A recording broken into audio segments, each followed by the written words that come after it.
34 sampai ayatnya 36. Begini firman Tuhan, jagalah dirimu supaya hatimu jangan syarat oleh pesta pora dan kemabukan serta kepentingan-kepentingan duniawi, dan supaya hari Tuhan jangan dengan tiba-tiba jatuh ke atas dirimu seperti suatu jerat, sebab ia akan menimpa semua penduduk bumi. Berjaga-jagalah senantiasa sambil berdoa, supaya kamu beroleh kekuatan untuk luput dari semua yang akan terjadi itu, dan supaya kamu tahan berdiri di hadapan Anak Manusia. Bapak Ibu kekasih dalam Tuhan Yesus Kristus, melalui pembacaan kita ini, kita patut berterima kasih kepada Tuhan, karena ayat ini mengingatkan kepada kita supaya berjaga, saudara-saudara. Nah, kalau ada peringatan kepada kita supaya kita berjaga, ada sesuatu yang penting. Sama seperti anak yang bersekolah. Kalau gurunya bilang begini, anak-anak, hari Senin ada ujian, tolong dibaca halaman 17 sampai halaman 20. Maka para siswa, para murid, anak-anak kita itu akan mempersiapkan dirinya belajar seperti yang diberitahukan oleh gurunya. Maka mereka akan belajar dari situ. Ketika anak-anak kita belajar, hasilnya pasti memuaskan, nilainya menyenangkan. Akan berbeda hasilnya kekasih dalam Tuhan Yesus Kristus ketika diberitahukan kepada anak-anak tapi tidak mau belajar, tidak mempersiapkan diri. Akan berbeda juga hasilnya saat tidak ada pemberitahuan. Pasti beda hasilnya, tapi tidak akan berhasil apa-apa kalau anak itu tidak belajar. Nah, kekasih dalam Tuhan Yesus Kristus, begitulah dengan ayat yang kita baca ini. Diingatkan kepada kita supaya berjaga-jaga dan mempersiapkan diri untuk kedatangan Tuhan. Tuhan Yesus pasti datang, amin. Kapan? Tunggu waktunya. Saya tidak tahu tanggal berapa, bulan berapa, tahun berapa. Jelas Tuhan Yesus pasti datang. Alkitab berkata, coba lihat. Dikatakan dalam 1 Petrus 3 ayat 9, Tuhan tidak lalai menepati janjinya, sekalipun ada orang yang menganggapnya sebagai kelalaian. Ternyata ada orang juga tidak sepakat kalau Yesus akan datang. Tetapi ia sabar dengan orang begitu. Tetapi ia sabar terhadap kamu karena ia menghendaki supaya jangan ada yang binasa. Kalaupun ada orang menganggap Allah omong kosong, dari sejak aku kecil, dari sejak dulu bilang Yesus akan datang. Nyatanya kalau tidak datang, Yesus sabar terhadap kita yang ngomong begitu, supaya kita tidak binasa. Melainkan supaya semua orang berbalik dan bertobat. Tuhan hendaki supaya tidak binasa, tapi kita kembali kepada Dia, bertobat. Tetapi hari Tuhan akan tahu nggak kapan? Tidak ada yang tahu. Seperti pencuri. Pada hari itu langit akan lenyap dengan gemuruh yang dahsyat, dan unsur-unsur dunia akan hangus dalam nyala api, dan bumi dan segala yang ada di atasnya akan hilang. Apa yang kita lihat di Grand Mall tidak ada besok. Ya, gedung apa yang tertinggi lagi tidak ada itu. Dalam sekejap semua habis ketika Yesus datang menyatakan dirinya. Jadi jika segala sesuatu ini akan hancur secara demikian, tidak perlu capek-capek pakai eskapalator. Tapi dalam sekejap hancur, betapa suci dan salehnya kita harus lebih serius. Kita harus lebih bersungguh-sungguh mengikut Tuhan, karena Dia pasti datang dengan kedahsyatan yang hebat. Bapak Ibu kekasih dalam Yesus, Kalau Tuhan akan datang, sudah diberitahu lebih awal. Jagalah dirimu supaya hatimu jangan syarat oleh pesta pora dan kemabukan serta kepentingan-kepentingan duniawi. Jangan kamu terikat dengan semua hal-hal yang duniawi. Karena Tuhan pasti datang. Kapan? Tuhan yang tahu. Masalah waktu. Matius 24 ayat 42 sampai ayat yang 44. Karena itu, berjaga-jagalah, sebab kamu tidak tahu pada hari mana Tuhanmu datang. Tetapi ketahuilah ini, jika tuan rumah tahu pada waktu mana pada malam hari pencuri akan datang, sudahlah pasti ia berjaga-jaga dan tidak akan membiarkan rumahnya dibongkar.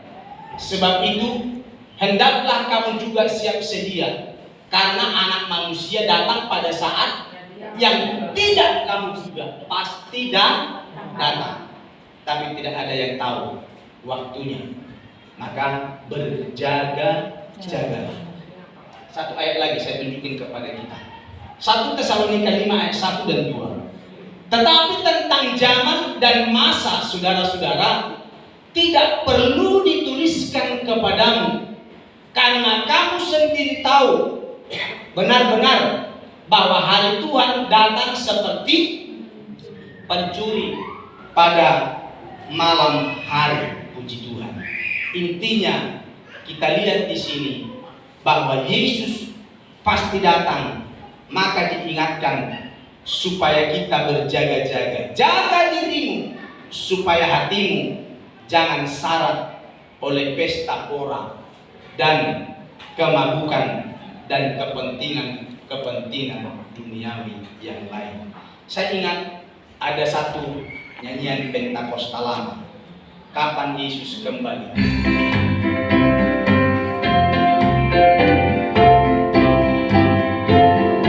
Kapan Yesus kembali?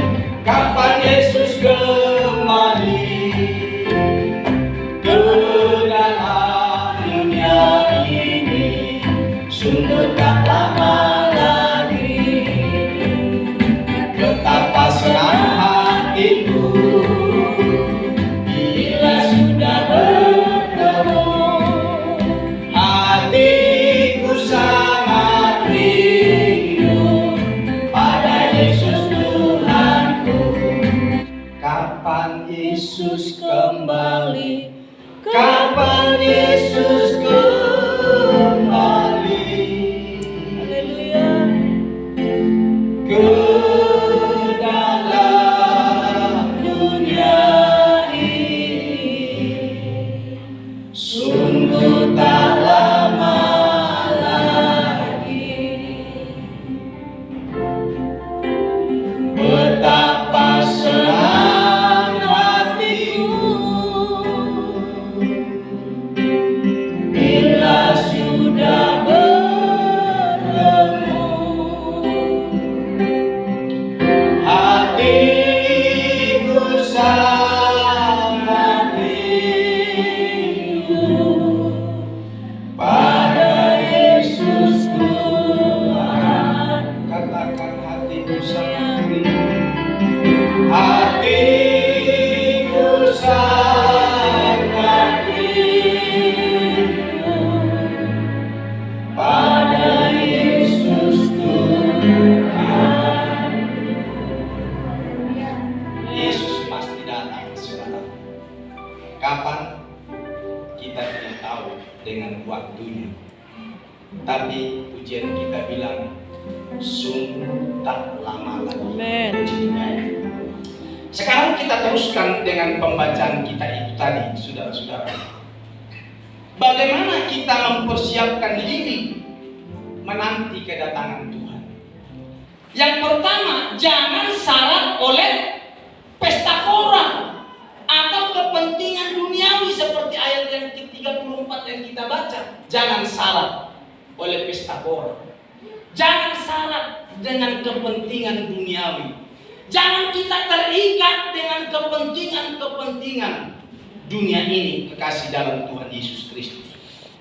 Salah satu tanda kedatangan Tuhan adalah kesenangan duniawi. Alkitab berkata begitu, saudara-saudara.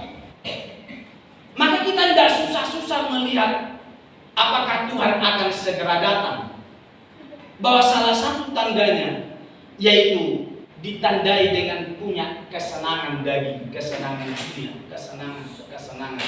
Selera terus yang dipuaskan. Lukas pasal yang ke-17 ayatnya yang ke-26 sampai 30. Siapa yang baca buat kita? Firman Tuhan. Ya. Lukas pasal 17 ayat 26. Dan sama seperti terjadi pada zaman Nuh. Sama seperti terjadi pada zaman Nuh. Demikian pula lah halnya kelak pada hari-hari anak manusia. Terus. Mereka makan dan minum. Mereka makan dan minum. Ini tanda-tandanya ada satu kenikmatan daging, kenikmatan duniawi.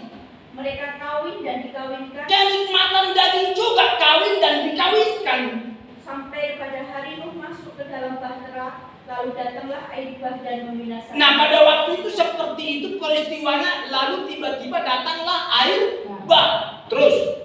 Demikian juga seperti yang terjadi di zaman Lot. Ya. Mereka makan dan minum. Seperti di zaman Lot juga sama, mereka makan dan minum semua peristiwa daging. Mereka membeli dan menjual. Mereka membeli dan menjual. Mereka menanam dan membangun. Terus. Tetapi pada hari Lot pergi keluar dari Sodom, turunlah hujan api dan hujan belerang dari langit dan membinasakan mereka semua. Ya, lihat ayat 30 ini katakan. Demikianlah halnya kelak pada hari di mana anak manusia menyatakan diri. Di mana anak manusia menyatakan dirinya. Salah satu tanda kedatangan Tuhan adanya kesenangan daging. Adanya kesenangan dunia. Orang memuaskan seleranya, tidak peduli dengan Tuhan. Pokoknya kepuasan daging. Itulah yang mereka cari, kekasih dalam Yesus Kristus. Maka Bapak Ibu dikasih Tuhan Yesus Kristus, marilah kita datang untuk lebih bersungguh kepada Tuhan. Berapa banyak orang lebih mementingkan kepentingan duniawi, kepentingan selera daging itu, saudara. Mereka hanya ingin puaskan selera daging daripada membangun relasi dengan Tuhan. Lebih menyukakan kesenangan dagingnya daripada kesenangan Tuhan. Mereka sibuk dengan segala urusan-urusannya. Mereka sibuk dengan memuaskan dagingnya. Sibuk ke sana untuk rekreasi, sibuk ke sana untuk melakukan kegiatan-kegiatan yang tidak terlalu penting, dan mereka meninggalkan kepentingan Tuhan. Begitu, saudara-saudara. Mereka juga sibuk untuk bekerja dan bekerja terus, saudara-saudara. Puaskan hobinya, apa saja hobinya, wes ke sana kemari begitu.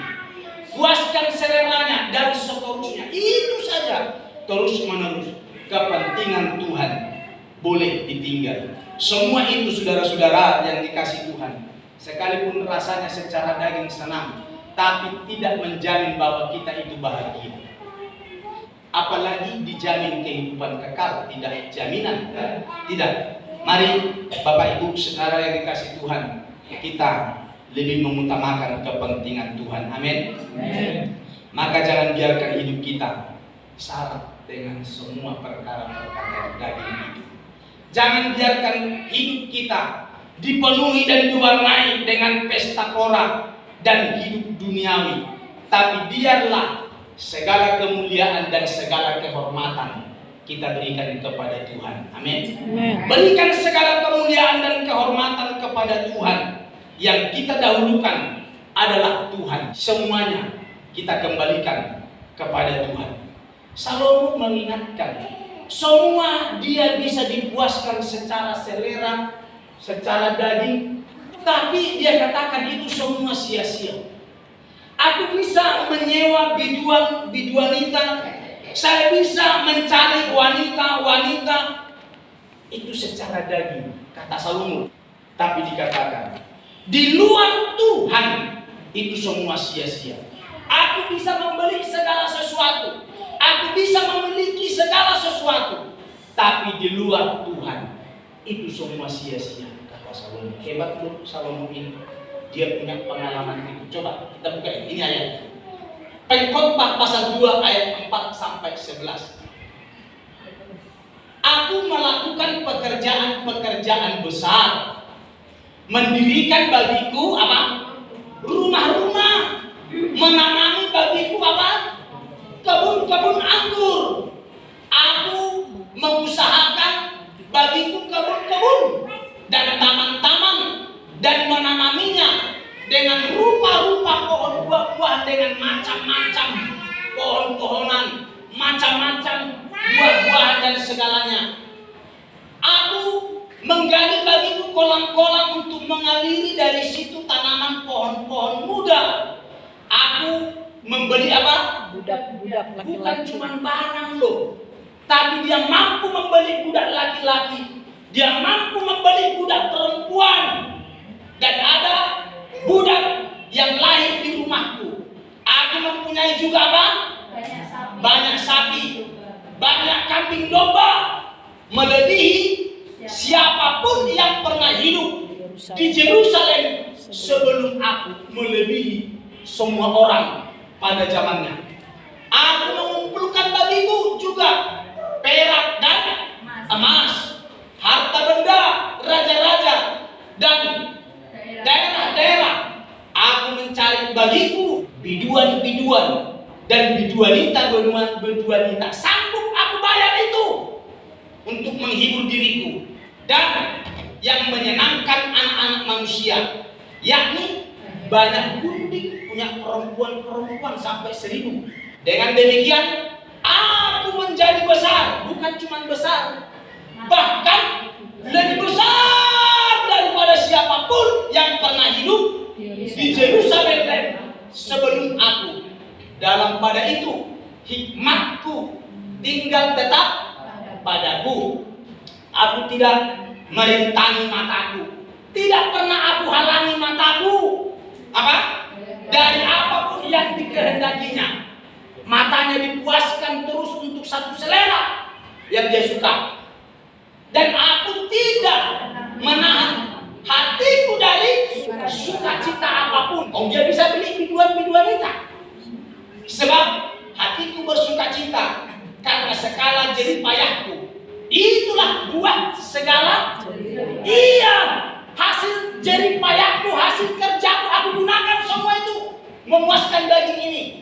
Ketika aku meneliti segala pekerjaan yang telah dilakukan tanganku dan segala usaha yang telah kulakukan untuk itu dengan jerih payah, lihatlah segala sesuatu adalah kau capek, kau berlelah-lelah untuk itu semua dan usaha menjaring angin. Memang tak ada keuntungan di bawah matahari. Hebat loh kekasih dalam Yesus Kristus. Salomo mendirikan rumah-rumah, mengusahakan kebun-kebun dan segala macam-macam tanaman ada di dalamnya, membeli budak laki-laki, membeli budak perempuan, dan semua dia punya sapi, domba, emas, perak, dia punya, dan dia cari biduanita, menghibur, memuaskan daging dan seleranya, dan dia juga tidak menghalangi matanya melihat sesuatu yang indah-indah. Keindahan apa? Dia sanggup itu, mau melihat itu, dia puaskan, tidak halangi matanya melihat itu. Oh, di sana pemandangannya indah, di bawah laut bisa lihat ikan-ikan. Dia udah lihat itu. Saudara-saudara, kita belum lihat, tapi Salomo sudah menikmati itu semua, sudah lihat. Endingnya, Salomo bilang tadi, di luar semua itu sia-sia. Itu kepuasan-kepuasan atau kesenangan-kesenangan palsu semua itu. Bukan itu yang sesungguhnya. Pernahkah kita bisa membayar biduan-biduan kita menyanyi untuk kita sendiri? Belum mampu. Salomo mampu. Kita kalau cari hiburan, paling bisa mencari hiburan di murahan. Salomo sanggup mau bayar senilai apapun, sangat-sangat. Dia punya kekayaan hebat, dia punya kekayaan luar biasa. Tapi saudara-saudara yang di luar Tuhan, itu semua sia-sia. Saudara, itu sebabnya diingatkan kepada kita lewat ayat ini tadi, di pasalnya yang ke-21. Jagalah dirimu, supaya hatimu jangan syarat oleh pesta pora dan kemabukan. Jaga dirimu, bahwa itu semua tidak ada artinya. Nantikan Tuhan, kapan dia datang, kita tidak tahu. Tapi jangan sampai engkau terlelap dengan segala keindahan dunia, dengan segala glamornya dunia. Bukan berarti kita tidak bisa menikmati, tapi jangan kita terikat di situ. Jangan terlelap di situ dan tidak ada hubungan dengan Tuhan secara baik. Ada lagi contoh-contoh yang lain, lebih cinta dengan dunia daripada Tuhan. 2 Timotius pasal 4 ayatnya yang ke-10 dikatakan begini. Karena Demas telah mencintai dunia ini dan meninggalkan aku. Itu Demas.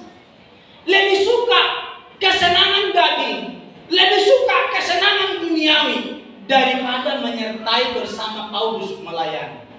Apa sih pelayanan tidak ada untung? Kalau aku pergi dengan sesuai seleraku, aku ada untung, hasil. Ya, maka ditinggalkannya Paulus. Tidak ada untung melayani Tuhan, tidak ada. Secara materi tidak ada. Belum lagi kalau ada datang jemaah, ya. Kalau datang saya nelo, saya juga tidak tega itu pulang jemaat-jemaat itu kalau udah begitu. Tapi tidak banyak-banyak loh, jangan dikira banyak-banyak. Tak kasih paling 50.000, 20.000. Kalau sudah bercerita, aduh hati ini tidak tahan. Itulah pelayanan itu yang saya maksud. Bukan ada keuntungan di pelayanan, tidak. Itu Demas. Satu lagi tunjukin. Mazmur 62:11. Janganlah percaya kepada pemerasan. Janganlah menaruh harap yang sia-sia kepada pemerasan. Apabila harta makin bertambah, janganlah hatimu melekat kepadanya. Jangan sampai itu mengikat kita. Bagaimana kita mempersiapkan diri menanti kedatangan Tuhan? Jangan syarat oleh pesta pora. Jangan syarat kepentingan daging.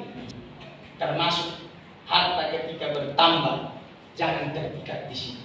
Jangan sampai tinggalkan pelayanan karena enaknya mencari segala keindahan kesenangan daging. Tapi biarlah kita balance, seimbang semua. Kerja boleh, tapi jangan pernah lupa dengan Tuhan. Boleh kerja, siapa tidak boleh kerja? Boleh bangun rumah, siapa anda? Kalau tidak punya rumah nanti tidak baik, saudara-saudara. Itu yang pertama. Yang kedua, lihat ayat yang ke-35, klik saja. Sebab ia akan menimpa semua penduduk bumi ini tanpa terkecuali. Sebagai orang percaya, kita tidak perlu takut dengan itu. Kalau datang peristiwa dahsyat itu, dan itu tidak memilih-milih, tapi semua penduduk bumi, maka jangan pernah takut, jangan pernah panik. Kenapa? Firman Tuhan yang mengingatkan kepada kita, tinggal di dalam aku dan aku di dalam kamu. Itu Yohanes 15:4-6.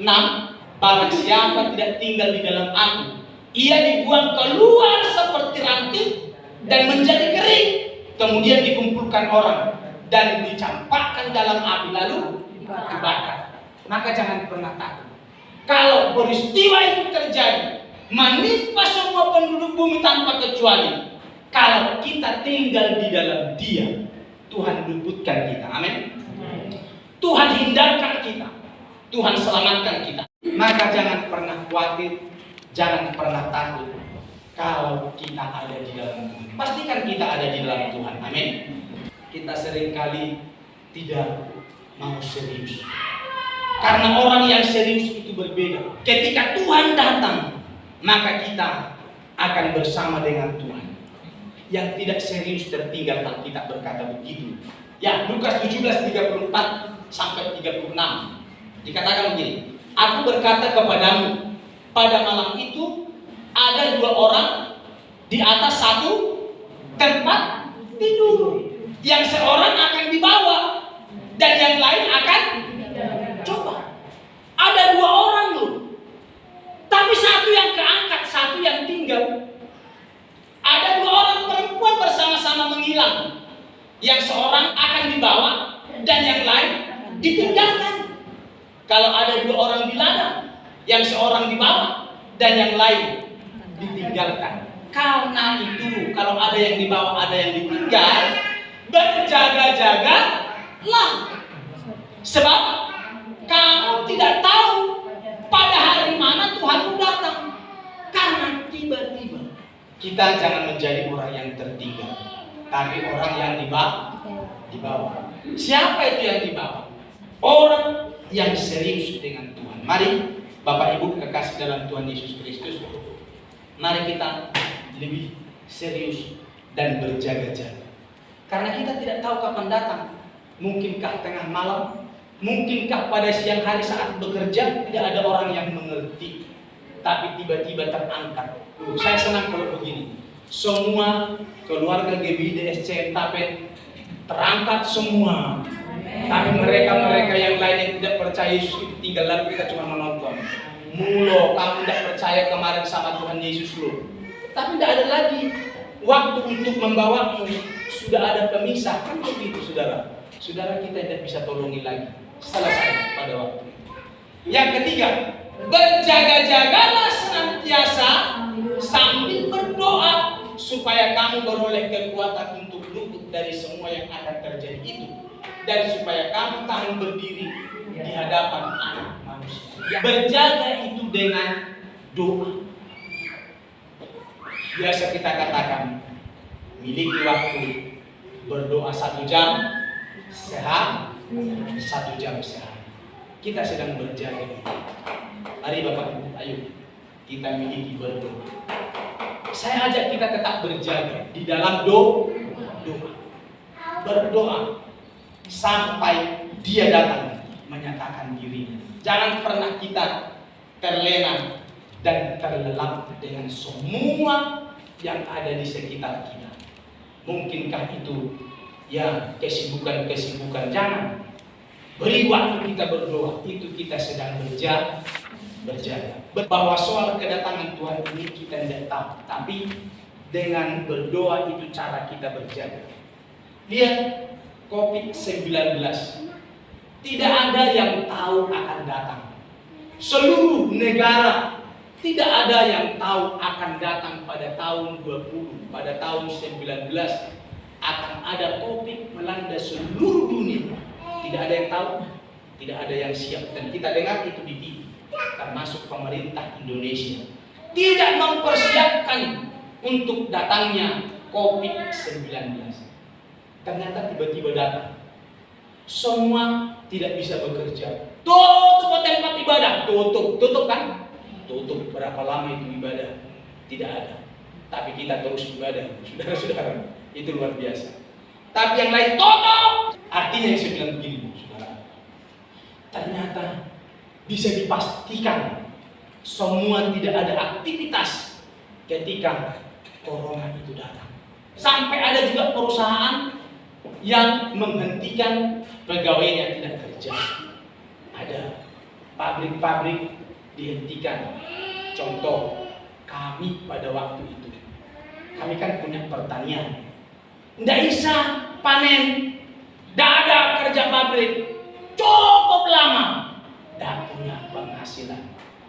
Loh, saudara-saudara, kira-kira bisa bayangkan Bapak Ibu kok saya baru cerita sekarang. Kalau saya cerita pada waktu itu, ini pendeta yang berkekurangan. Setahun lebih tidak bisa menghasilkan apa-apa. Saya harus tutup mulut, ojo ngomong. Berhasil, mulai buka, tapi buka tutup. Tidak mesti dalam 1 bulan itu bisa panen. Apakah berhenti memberi?